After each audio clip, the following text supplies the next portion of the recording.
महाराष्ट्रावर आपले स्वागत आहे। औषध विक्रीच्या विरोधात देशभरातील औषध विक्रेत्यांनी बंदचे हत्यार उचलले आहे। 20 मे रोजी गंगाखेड शहरातील मेडिकल दुकानेही दिवसभर बंदच्या धोरणाविरोधात ऑनलाईन औषध विक्री विरोधात गंगाखेड औषध विक्रेत्यांचा बंद। 20 मे रोजी दिवसभर मेडिकल दुकाने राहणार बंद। विजन न्यूज महाराष्ट्र विशेष रिपोर्ट।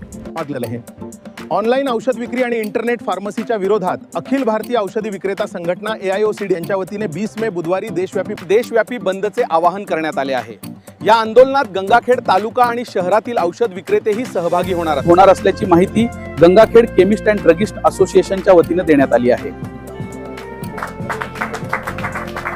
अखिल भारतीय औषधी विक्रेता संघटना यांच्या वतीने 20 मे रोजी देशव्यापी औषध विक्रेता बंदचे आवाहन करण्यात आले आहे। गंगाखेड तालुका आणि शहरातील औषध विक्रेतेही या आंदोलनात सहभागी होणार आहेत। इंटरनेट फार्मसीच्या माध्यमातून सुरू असलेली ऑनलाईन औषध विक्री, ई पोर्टल व्यवस्था आणि केंद्र शासनाचे काही निर्णय मागे घेण्यात यावेत अशी मागणी संघटनेकडून करण्यात आली आहे।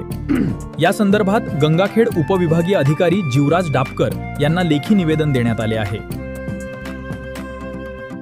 बुधवारी दिवसभर औषध दुकाने बंद राहणार असली तरी अत्यावश्यक सेवा आवश्यक असल्यास संघटनेचे अध्यक्ष, सचिव आणि पदाधिकारी सहकार्य करतील असे संघटनेच्या वतीने स्पष्ट करण्यात आले आहे। औषध विक्रेत्यांच्या मागण्या आणि भावना शासनापर्यंत पोहोचवाव्यात अशी मागणी संघटनेच्या पदाधिकाऱ्यांनी प्रशासनाकडे केली आहे। या मागणीमध्ये अनेक मुद्दे समाविष्ट आहेत ज्यांचा विचार होणे आवश्यक आहे।